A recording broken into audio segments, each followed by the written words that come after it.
Hi viewers, বিনাজ kitchen ক্রিয়েশনসে আপনাদের স্বাগতম। আজ রান্না করব হাতে মেখে চিংড়ি মাছ দিয়ে কচুরলতির চচ্চড়ি। এইভাবে কচুরলতি রান্না করলে খেতে দারুণ লাগে। চলুন কচুরলতি রান্না করতে কি উপকরণ লাগবে একবার দেখে নেই। প্রথমেই লাগবে কচুরলতি। দেখুন কচুরলতিগুলো দেখতে এমন। আর কচুরলতি কাটার সময় 2 হাতে তেল মেখে নেবেন, তা না হলে হাত কালো হয়ে যাবে। আর যদিও কালো হয়, এরপর লেবু দিয়ে হাত ঘষে নিলেই কালো দাগ উঠে যাবে। এখন দেখুন লতি কিভাবে কাটতে হয়। প্রথমে একটা লতি নিব, এরপর লতির গায়ে বাড়তি খোসাগুলো ফেলে দিব। এরপর একটা চাকুর সাহায্যে হালকা একটু ঘষে নিব, এতেই লতিগুলো অনেকটা পরিষ্কার হয়ে যাবে। এরপর আঁশ ফেলে ডাঁটার মতো ছোট ছোট টুকরা করে কেটে লতির গায়ে যে আঁশগুলো থাকবে তা ফেলে দিব। আর এইভাবে লতি একবার কাটলেই বুঝতে পারবেন। আর এইভাবে সমস্ত লতিগুলো আমি কেটে নিব। এখানে 1 কেজি পরিমাণ লতি রয়েছে।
এখন দেখুন লতির খোসা ফেলে পরিষ্কার করে এরপর ভালোভাবে ধুয়ে নিয়েছি।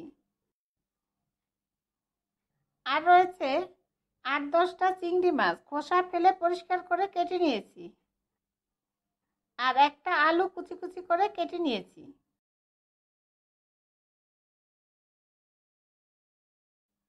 এখন দেখুন লতিগুলো সরাসরি কড়াইতেই মেখে নিব। প্রথমে দিব কচুরলতিগুলো,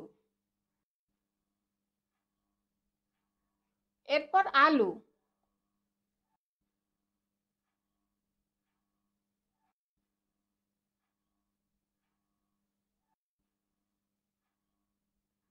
আর দিব 1 চা চামচ পরিমাণ জিরা ধনিয়ার গুঁড়া, আধা চা চামচ হলুদের গুঁড়া, 3-4টা কাঁচামরিচ, স্বাদ মতো আধা চা চামচ লবণ, আর দিব একসাথে বাটা 1 টুকরা আদা, 3-4 কোয়া রসুন আর 3টা শুকনা মরিচ একসাথে বেটে নিয়েছি। এরপর দিব 7-8টা চিংড়ি মাছ, আর দিব একটা পেঁয়াজ আর 2 কোয়া রসুন কুচি করে কাটা।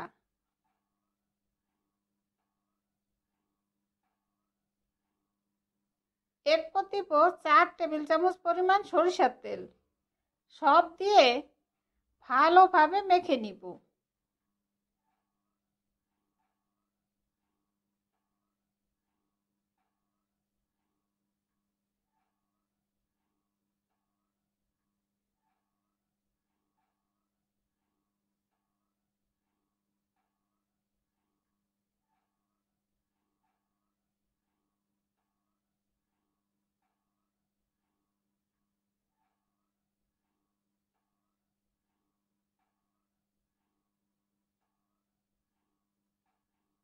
এরপর 1 কাপ পরিমাণ পানি দিয়ে লতিগুলো সমান করে দিব।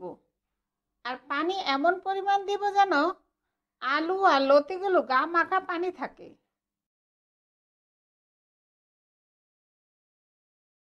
এখন মেখে নেওয়া লতির কড়াইটা চুলার উপরে বসিয়ে ঢেকে 5 মিনিট অপেক্ষা করব। আলু আর লতিগুলো সিদ্ধ হওয়া পর্যন্ত। আর নাড়াচাড়া করার দরকার নেই। এখন 5 মিনিট অপেক্ষা করার পর দেখুন আলু আর লতিগুলো সিদ্ধ হয়ে গিয়েছে। এরপর লতিগুলো ফোড়ন দিব।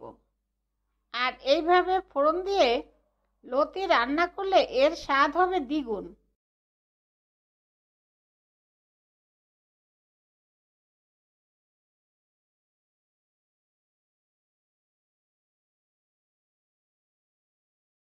এখন ফোড়নের জন্য কড়াইতে পরিমাণ মতো 2 টেবিল চামচ পরিমাণ তেল দিয়ে নিয়েছি। আর তেল ভালোভাবে গরম হয়ে গিয়েছে। এরপর ফোড়নে দিব 2টা শুকনা মরিচ, আধা চা চামচ জিরা, একটা তেজপাতা দিয়ে 1 মিনিট অপেক্ষা করব ফোড়ন হওয়া পর্যন্ত। এরপর দিব একটা পেঁয়াজ আর 2-3 কোয়া রসুন কুচি দিয়ে হালকা গোল্ডেন ভাজা হওয়া পর্যন্ত অপেক্ষা করব। এখন দেখুন পেঁয়াজ ও রসুনগুলো হালকা গোল্ডেন করে ভাজা হয়ে গিয়েছে। এরপর লতির কড়াইতে ঢেলে দিব আর হালকাভাবে নেড়ে দিব যাতে লতিগুলো ভেঙে না যায়। আর ঝোল একটু শুকিয়ে যাওয়া পর্যন্ত অপেক্ষা করব। আর এইভাবে লতি রান্না করলে এর স্বাদই আলাদা হয়। কারণ অনেক সময় লতি খেলে গলা চুলকায়, কিন্তু এইভাবে রান্না করলে গলা একদমই চুলকাবে না। এখন দেখুন লতির ঝোল শুকিয়ে মাখা মাখা হয়ে গিয়েছে। আর এমন ঝোল থাকতেই নামাতে হবে। এরপর নামানোর আগে একটু লেবুর রস দিয়ে ভালোভাবে মিশিয়ে নিলেই দারুণ স্বাদের লতির চচ্চড়ি গরম গরম ভাতের সাথে খাওয়ার জন্য একদম তৈরি। আর এখন লেবু আর পেঁয়াজ রসুনের ভাজা দারুণ সুগন্ধ বের হচ্ছে। এরপর পরিবেশন করব। তৈরি হয়ে গেল দারুণ স্বাদের হাতে মাখা লতি চচ্চড়ি। এইভাবে লতি চচ্চড়ি রান্না করে বাড়িতে অবশ্যই খেয়ে দেখবেন। আপনাদের সুবিধার্থে সব উপকরণ ও তার পরিমাণ আমি ডিসক্রিপশনে দিয়ে দিব। আর এই রেসিপিটা আপনাদের কেমন লাগলো আমাকে কমেন্টসে জানাবেন। আর ভালো লাগলে অবশ্যই একটা লাইক দিবেন। আর নতুন বন্ধু হলে সাবস্ক্রাইব করার জন্য অনুরোধ রইল। আমার ভিডিওগুলো দেখার জন্য আপনাদের সবাইকে অনেক অনেক ধন্যবাদ।